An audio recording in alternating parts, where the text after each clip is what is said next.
Hi, welcome to Play It Loud.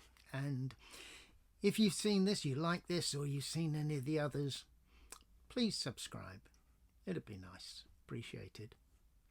When I started this, I figured that there was a little bit of history involved. At my age, going back to the best decade in rock and pop, that's history. Most people alive today weren't born then. In fact, most of their mothers and fathers weren't born then. If you're into music, it was a long time ago. So part of the reason for putting these videos together is to explain some of what still affects people, rock music people today, and why. And one of these is about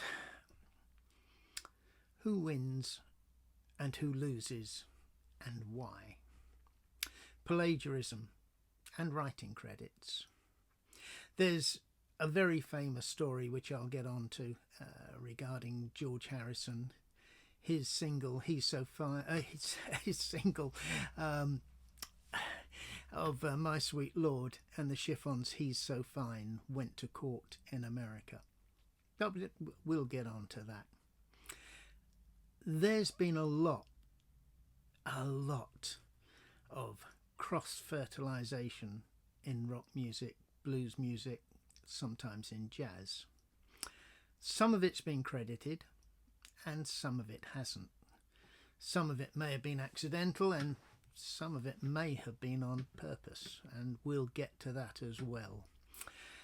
I think the Rolling Stones, broadly speaking, gave credit. Their early albums, their pre-1971-72 albums were largely based on American blues and soul stuff, and they credited the writers of those songs. It's not always been that case. Others weren't so generous. The Stones, it's fairly well known, were pretty much forced into writing their own stuff. Andrew Loog Oldham, their manager, locked Keith and Mick into a room and said, "You don't come out until you've written something." Well, so the story goes, I wasn't there. And allegedly in that session they wrote "As Tears Go By." Big hit for Marianne Faithfull and appeared on Stones albums. Still played today. So some people got it. The Beatles, I understand, enjoyed writing their own stuff and wanted to. But who wrote a record is really important, because the writers of the records made a lot more money than the singers or the groups. A lot more money.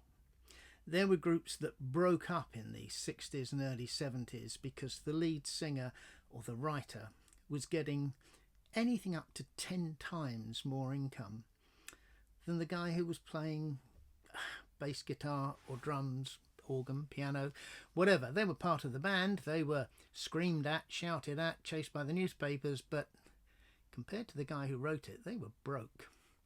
And in those days, most of the money came from selling singles, 45 rev singles. I'm sure people know what I'm talking about there, even in a day of streaming. And the A side of the single, sometimes written by the group, often not, but even if it was, the B-side got exactly the same amount of royalties as the A-side. And particularly in America, but not unknown over here, B-sides were sometimes credited to the producer, the manager of the group, or the individual. They had nothing to do with the writing of the song, writing of sometimes the instrumental, but they picked up a nice fat check for being on the other side of a record that was a hit, that was an artistic statement by somebody. There were winners and there were losers. Let's come back to George Harrison then. He allegedly, in his final days, still bitterly regretted losing the court case in America. He was adamant that he did not steal "He's So Fine" for "My Sweet Lord." A jury or a judge found that that was the case. They awarded the chiffons writer money from George Harrison's estate and said, George, you stole it. He regretted that for a very, very, well, all of his life. And we're talking about a man here, to go slightly off piste. Frank Sinatra was very big at the same time as the Beatles, big earlier than them, but even in the 60s he was drawing vast crowds. He could fill out arenas and stadiums, and he once famously sang something, sang it very well, and at the end of singing it live he said, "I think that's the best song that Lennon and McCartney have ever written." George Harrison wrote something, not Lennon and McCartney. So here's a really good songwriter being told that he didn't write the song. Somebody else did. Okay, similar sort of stories, and just a couple more because I think they're important. You could do probably a lot of videos just on music that had been stolen or repurposed. Bob Dylan, for instance, is famous for saying and admitting that he has taken from, can't remember his exact phrase, an awful lot of blues records, not the lyrics, but the sound, the riff. And that's fine. If he ever got picked up, he's passed the money on. Others weren't so clever. Led Zeppelin,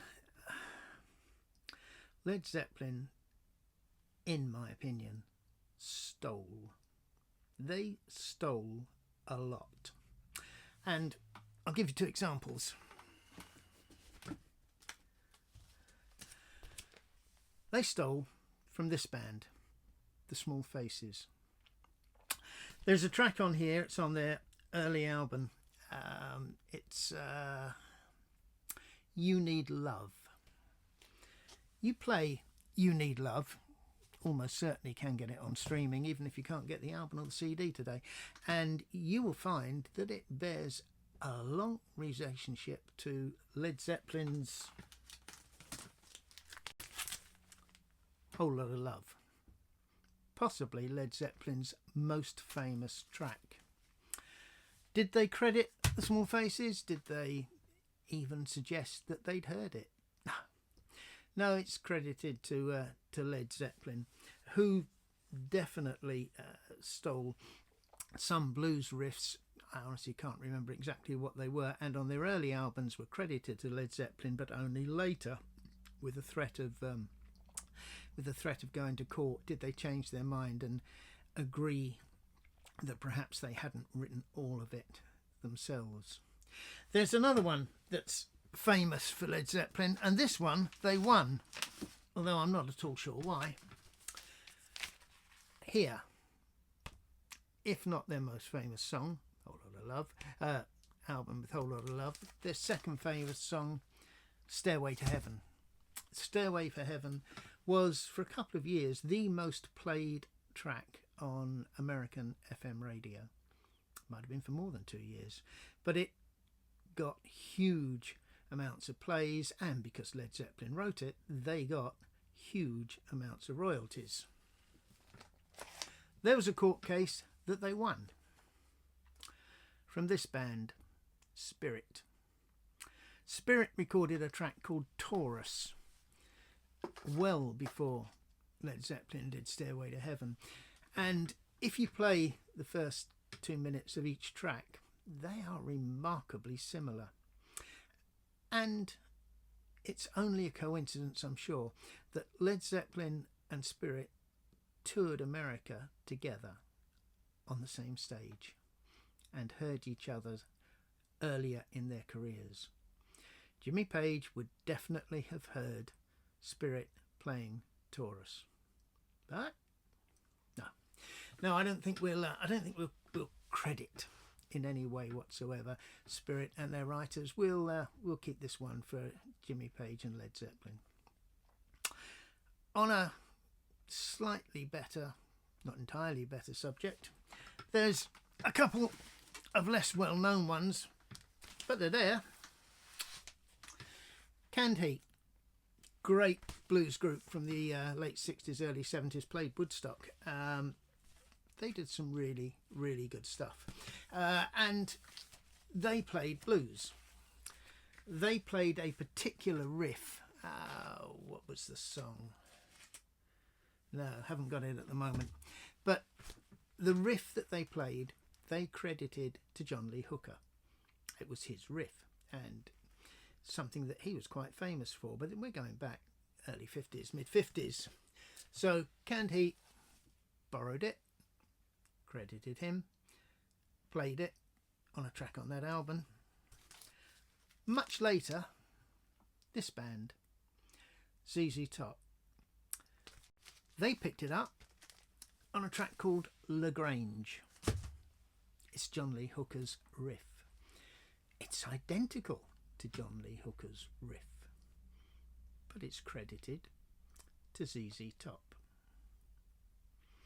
So this was about winners and losers, and the money, please remember, is in who wrote the song, not who sings it, not who stands there, not whose name's on the label. It's the little names underneath, the names that say written by, that make all the money.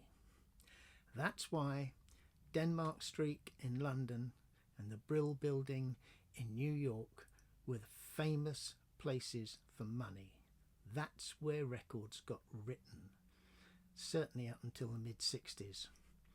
That's where the power base was, not with the groups. Some great albums, some great tracks, but not always honest. Play 'em loud.